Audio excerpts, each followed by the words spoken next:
Hey everyone, this is Riven Blade with a review of AEW Dark Elevation, episode 21 for August 2nd, 2021. This is going to be a quick one. I'm kind of going to run through it. And if you like this review, if you like my rundowns, make sure to subscribe to my channel, give me a thumbs up, turn on notifications, and leave comments down below. So we start things off with a quick recap, a quick review of Tony Schiavone announcing the United Center show, which is now sold out, which is utterly amazing, bonkers information. Friday, August 20th in Chicago. I now almost feel bad for the debut episode of Rampage because it's going to be vastly overshadowed, I feel, by this one, where, of course, CM Punk is going to show up. And I can't believe there are still people on Twitter arguing, likely in bad faith, who are saying, no, Punk's not going to show up. AEW selling people a bill of goods just to get a bunch of ticket sales. I don't know how people like that get on in life. Anyway, start the show off and the commentary booth. We got Paul White, Tony Schiavone, Eddie Kingston's back. He did a good job last week, so I'm glad to see him. Paul White lost a bet with the Wingmen's. Got to wear the Hot Boy Summer. What is it again? Vaxxed and Waxed Top Boy Summer shirt for the show. And we start things off with Red Velvet, and she is taking on Angelica Risk, making her AEW debut. And Risk makes an impression by twerking and actually doing a pretty good job. She's got good gear as well, I think. I'd like to see her again because what she is doing here is getting noticed, and it's definitely working. So, yeah, Red Velvet, though, as usual, picking up the victory, gets some babyface fire, and wins with the final slice, which now looks great, I have to say. I wasn't happy with the way she was setting it up before, but now she actually just goes and stands instead of like doing a run up to it. She stands there and does it properly, and it looks pretty devastating when she nails it. So Red Velvet gets the victory, just stays looking strong. As you know, if you've listened to me, like, I really love Red Velvet. I think she deserves a title shot against Britt at some point this year, or maybe early 2022. She is ready. She's ready for that position. She's not ready to win the title yet, but she's definitely ready for the spotlight. And next, Lee Johnson versus, yes, Mr. Hair Don't Care Marcus Kross. I am so glad to see this guy. Look at him. Just look at him bouncing around. He definitely is leaving nothing to the imagination that he is inspired by Dragon Ball. So yeah, I really like Marcus Kross. I gotta say, he is actually quite good, quite fast, quite smooth. Is a good little opponent for Lee Johnson. This isn't a very long match. Johnson wins it with this shoulder breaker type maneuver, neck breaker type maneuver that he does over his knee. And Lee Johnson, he is getting ready for Miro, who comes out at the end of the match. Nice to see Miro on Elevation, and just reminds him that he doesn't stand a chance when they face each other on Dynamite. So looking forward to that match, TNT Championship title match. Miro continues looking like $1 million, and Lee Johnson should come out looking like $1 million. This is a major chance for him to shine, and I hope he knocks it out of the park. Next up, one thing I noticed about this show, there was a lot of promotion for upcoming dates. I think they got a new voiceover guy. He sounds like, default cool voiceover guy, but they were really pushing their live events on this episode, and I guess they have to, right? I mean, it looks like they are really going full steam ahead with this period of growth that they're experiencing and they're in the midst of, and they really want to come out full guns blazing, and I gotta respect that. I think they have to do that. They're investing a ton of money into new talent right now. I'm worried a little bit about Tony Khan's bank account, or maybe his father's bank account, and I guess maybe I shouldn't worry about those things and just worry about the things that are happening in the ring. And as far as the things that are happening in the ring, they're really friggin' cool right now. This summer has been awesome. July was phenomenal for AEW, from a ratings perspective, but from a product quality perspective, from a content perspective, it's some of the most exciting week-to-week television in pro wrestling I've ever seen, maybe have ever seen, to be quite honest. They know what they're doing right now, and they're on a hot streak, and I'm looking forward to seeing them take this show on the road all over the United States, and hopefully soon enough, Canada and the UK. Let's hope and pray that happens. Next up, this was surprising. This little quick promo video from Kris Statlander, who says she's coming for the AEW Women's Championship. She talks about how her and the best friends just fit because of how they don't actually fit. Statlander, her presentation is really smooth. Her look is great. Her entrance is great. Her mannerisms are strong. Yeah, she just needs to still, again, round off some of her ring work, round off the edges a little bit, and her promos do need work. I think she didn't, like, there were some awkward connections going on with this promo, although I do still really enjoy her overall. I think she needs to find something, a better way, I guess, of connecting with the crowd through the screen when she's actually talking to us through the screen. Anyway, Statlander took on Ashley D'Amboise, who is now a regular. And this was actually the match that David Crockett came on for. So he's here for the rest of the episode doing announcing. And Statlander did a bunch of cartwheels to confuse D'Amboise, which resulted in a boop. D'Amboise actually looked quite strong. Chucky T looking pretty slick in those glasses. And this move, the Big Bang Theory, gets put over huge by Eddie Kingston, calling it like the most dangerous move in pro wrestling, the most devastating move in pro wrestling. So they're really putting over Statlander as a major player in AEW right now. And I know my original kind of fantasy booking idea was I saw Kris Statlander facing Britt Baker before All Out. I don't think that is going to be the All Out match. I still feel like Britt versus Thunder Rosa 2 should be the match at All Out, with Britt actually going over this time and, you know, having Rosa kind of drop in the rankings. But I wouldn't be opposed to Statlander and Britt being the All Out match either, because Statlander is, you know, looking really good right now, and fans are popping for her. Like when she came out, it wasn't a Thunder Rosa pop, but it was pretty strong. So yeah, when you check this out, just pay attention to the reaction that Statlander gets when she comes out, because people really do dig her, and her theme is really awesome. Her look is fantastic. Her in-ring, it gets reactions, and yeah, she just needs to round off the edges again, and I think she's going to be there. Her and Red Velvet, like these two women, and Ty Conti, like there is a division here of like credible challengers for Britt Baker. And, you know, I'm looking forward to seeing what the rest of the year has for the women's division.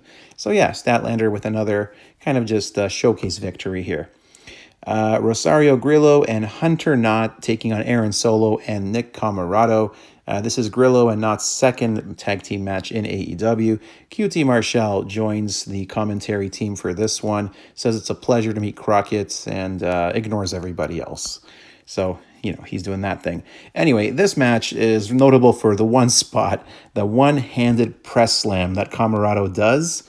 And what he did afterwards, he suplexed the guy on top of the guy he just dropped. Too bad he landed on his legs instead of, you know, on his body. That would have looked like really completed the impressiveness of that spot, but overall it was still really cool.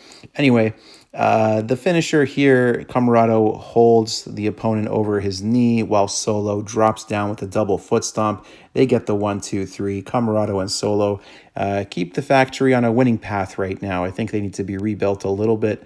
I'm glad it's happening on Dark and Elevation. I really feel that's where these teams, this faction should be being presented right now, and that's kind of where they are, which is good. Anyway, QT says he'll see Tony Schiavone on Dynamite this week, because we're still expecting that apology from Tony to QT. So I'm curious what's going on there. Or is it, I can't remember now if it's QT apologizing to Tony. He wanted his family to be there for the apology, or if he expects Tony to apologize to him. I'm a little mixed up, honestly, because I am not that interested in the factory. I'm not, sorry. Danny Jordan and Yuka Sakazaki. This was a good little match, and honestly, I have been disappointed in Sakazaki's run in the U.S. this summer. I was really excited for her coming in. I thought there were some really cool potential matchup scenarios, but she largely worked, you know, Dark and Elevation matches. Her highest profile match was against Penelope Ford, which was pretty decent, but I thought this match might have been even a little bit better. And I gotta say, she's got to change that finisher, especially if she's doing it on women who are slightly larger than her. She basically does like an airplane spin with them over her shoulder and then kind of just like drops them down as they, it's kind of like an F5 modified version of it. And it just didn't look good with the way that Jordan slammed down. But overall, though, this was a pretty entertaining match. Yeah, definitely, I would check this one out. A good showcase from Sakazaki. Not sure if this is her last match before she goes back to Japan, but the crowd likes her. I mean, they pop when the music comes on. They pop when she walks out of the entrance ramp, and they cheer for her when she's doing her thing inside the ring too. I just wish she gave a better account of herself during this excursion, because we know, everyone knows who's seen Sakazaki work in other places in TJPW, even in other AEW matches, that she has a lot to offer. And I don't think we saw the best of her during this excursion, and that's a little bit disappointing for me because I'm a big fan of hers. So there she is with the victory. She still ends up looking like $1 million though with that gear and just the infectious smile that she does have. All right, main event time, Bear Bronson versus Darby Allin. This is the meat of the show. This is why you watch this episode, because this was a fun 10-minute match. It was a very beefy match, that's what I'll say. So Bear Bronson has really, really come into his own as a singles performer.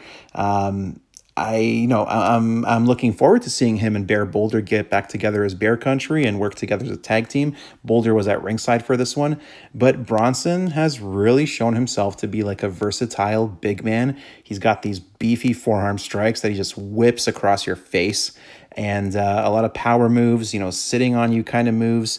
And this was a great match where Darby had to overcome his beefiness. Essentially, that's the way to put it. Like his strength, the old immovable object meets the marble. I don't know. Terrible metaphors and analogies, whatever. Sorry about that. And I gotta appreciate this spot. I gotta appreciate that Darby Allin has clearly been watching Bret Hart tapes doing the chest first into the turnbuckle spot. I don't know why more wrestlers don't do that move or haven't stolen it over the years. Probably because it's really difficult and probably hurts like hell. So that's what I imagine the reason for that being. Anyway, like I said, this was a fun match. I liked the Bear Bronson looked like he might actually pull out a victory at one point. I mean, you knew it wasn't going to happen, but they did make me bite a little bit for one moment near the end of the match. And some great camera shots in this. Like, again, AEW's production has gotten so good, so much better. And I'm glad that they're in front of crowds so they can make use of shots like these on their shows. The lighting, I really love. It's just a cool looking wrestling show right now, which is great. Sting and Bear Boulder. This looked like they might throw down at one point. This was a nice little tense moment. And Sting, I'm curious to see what they do with him next. I don't know if if him and Darby are along for this world, as working together. I hope they are. They're a good tandem. But I think eventually we got to get to that Sting versus Darby match. But I think that's probably still a long ways away. But I need more Sting. Is he going to be on the pay-per-view? Do you think he's going to be on the pay-per-view? And how do you get him on that pay-per-view against who? I mean, does he just get involved in Sting and CM Punk and Darby? Is that a possibility? I guess we'll see soon enough. All right, double coffin drops. The first one is kind of like he just pins off him like a pinball off the second rope straight into him. A lot of force went into this, and Bronson just, the only thing missing from this was like sweat and spit flying off his body as Darby just like whipped his body into him. It looked tremendous. It looked beautiful. And then in the end, Darby goes up for the second coffin drop off the top. 1, 2, 3. And I don't know how many of you noticed this, but I thought the pin was really weak because Darby kind of just had his hands on his chest. And after the ref counted 2, Darby did actually lift his hand like an inch off of Bear Bronson's body. And I feel that should have broken up the count. But they counted the 3. Anyway, let me know if you noticed that or if I'm just like seeing things or Maybe if I'm being like too microcosmy critical about this show. Anyway, I really like this show, I gotta say. And this kid's happy. Hey, look at that. Darby getting over with the face paint on the kids and everything. And overall, I gotta say, this episode of Elevation was a good time. I'm gonna give it 3 potatoes and a beer because this Darby and Bear Bronson match was a lot of fun. The women had had some nice showcases. Red Velvet continues looking good. The Kris Statlander piece where it's clear that she wants to be AEW champion, is going to be chasing after Britt, was really cool. So yeah, I think this is worth your time, worth checking out. And shout out to Bret Hart in this one, and shout out to Darby for doing the Bret Hart spot. So yeah, tomorrow on Dark, looking forward to this. This is legit a dream match of mine, Chaos Project versus Lucha Bros. I just want to see the taunt off between Luther and Penta. Please, please, please make it happen. Give me the Zero Miedo. Give me the pointing at the head. Dark 100 happening tomorrow. And before I finish off, just a reminder to please join the Dark Order. That's it. So if you like this video, make sure to subscribe, give me a thumbs up, turn on notifications, and leave a comment down below. Until next time, thanks so much for watching. I appreciate it.